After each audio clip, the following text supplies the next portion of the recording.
So putting aside that attack by 60 Minutes on Social Security disability insurance, the attack also comes up in this thoughtful piece by John Stossel, sort of promoting his Leno on the street, man on the street interviews program, and he's doing it on the wonderful bastion of ignorance that we all call Fox and Friends. Here it is, John Stossel on Fox and Friends, talking about how we've created a nation of takers.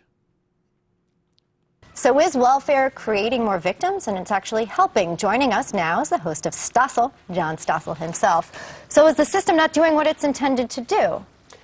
Well, I think government was there to keep us safe, and welfare was a new idea. It used to be done by private charities, which did it better because they knew.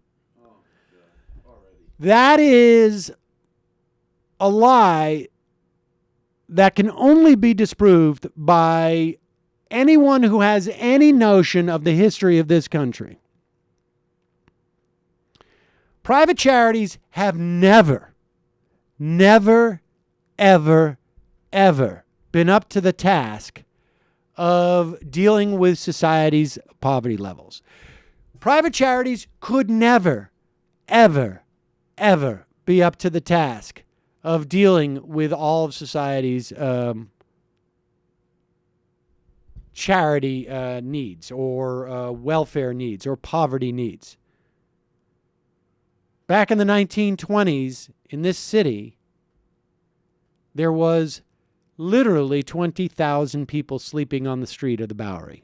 Now, the vast majority of them were men, because some women and orphans were taken care of in the most horrible of conditions by charities. Of course, there was also a lot of women who were prostitutes and were living in brothels. But it has never been the case. That is just an absolute abject lie. But of course, John Stossel is on Fox and Friends, so he's not worried about that lie. Okay, go ahead. Who needed help and who needed a kick in the rear, but now we have these programs. See that the charities also knew. The town vicar knew, well, he's the town drunk. We just needs a kick in the rear, and it'll all be fine. Maybe we just push him out into the outskirts of town, and or maybe it's like Charles Dickens, and the kid just needs to join a pickpocket gang and stop asking for more oatmeal.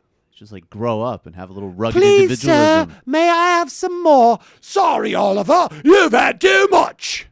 Continue. You just need a kick in the arse. But you can see it with the war on poverty, how it created dependency. Look at this. All right. They can proudly say, Lyndon Johnson, we wage war on poverty, we create welfare. Poverty goes down for the next 6 years. But look at before it started. Americans were lifting themselves out of poverty. Welfare continued that, and then progress stopped and has gone up and down since. Yeah. Okay, now pause it. So there was a dip in poverty, if you can imagine, during the greatest economic expansion our country has ever seen. And then we instituted the war on poverty, and poverty continued to fall. But then we hit the 70s. Does anybody remember anything about the 70s? What is it about the 70s? Oh, I remember stagflation. I remember the economy went into the tank.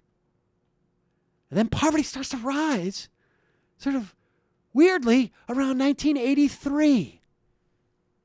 When we start to see the destruction of unions, when we start to see the redistribution of wealth upwards, when we start to see the diminishment of and the increase of income inequality. And ever since, it's almost as if it tracks like the economy. But of course, no one's going to question that graph on Fox and Friends because they don't have the capacity to. People to be dependent. And wouldn't you say that, given the fact, when you looked at the last presidential election, you know, there were a number of people on the right who said, look, everybody's going to vote for Barack Obama because he's given away so much free stuff. Maybe, and we all get free stuff. I mean, I'm getting Medicare now. That feels like free stuff. Way to go. You earned it, though. Surprise, surprise. I'm getting free stuff, but the problem is the other people who are getting free stuff. We can all agree that I earned my Medicare, even though that we know Medicare pays out benefits that are actually higher than your average person puts in. Or at least if you average it out amongst everybody who puts it in, not everybody makes it to 65. That's okay. But let's talk about those other people because we know they're not like me. We went to one jobs office where we found all kinds of entry-level jobs just outside. Inside, they said, oh, no jobs around. And one of the welfare workers actually admitted that, yeah, we probably encourage people not to look for work. And do you think you and Human Resources encourage people to be dependent? Yes, we do. So what should be done about that? I don't really know. I don't really know. So I guess stop giving away the money and then they'll get a job. And you work for the government. That's right. Well, If That's refreshing. I know. If you're in 35 states.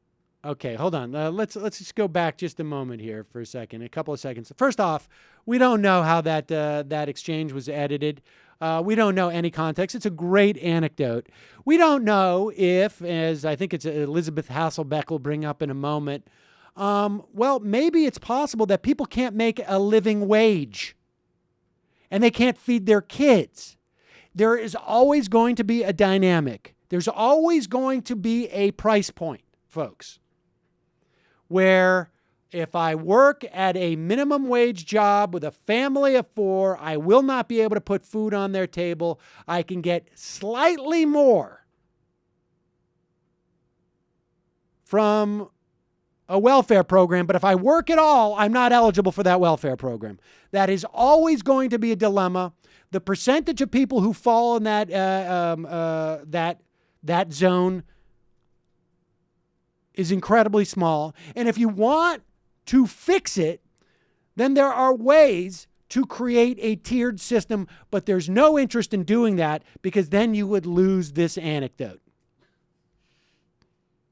Well, that's refreshing. I know. If you're in 35 states, though, the minimum wage there is less than what you can make being on welfare. So the motivation to go get a job is almost non-existent in 35 states. Often, and disability ranks going up. So what's weird about that? Better medicine, less manual labor, and more Americans are disabled. Older people, moron. It used to be a stigma to take a handout, and now you start to feel like you're a sucker if you don't because your neighbor is getting it. So, You know, my wife and I were talking about this. Once upon a time, there was some shame to it. You know, occasionally, on some occasions, families would fall to the stage where they would have to get some sort of government assistance. But now it's exactly what you're talking about. Hey, it's out there. Let's take it. And I was at fault. I joined the chorus that said it's not right. These people who, through no fault of their own, need help, and we're shaming them. That's terrible.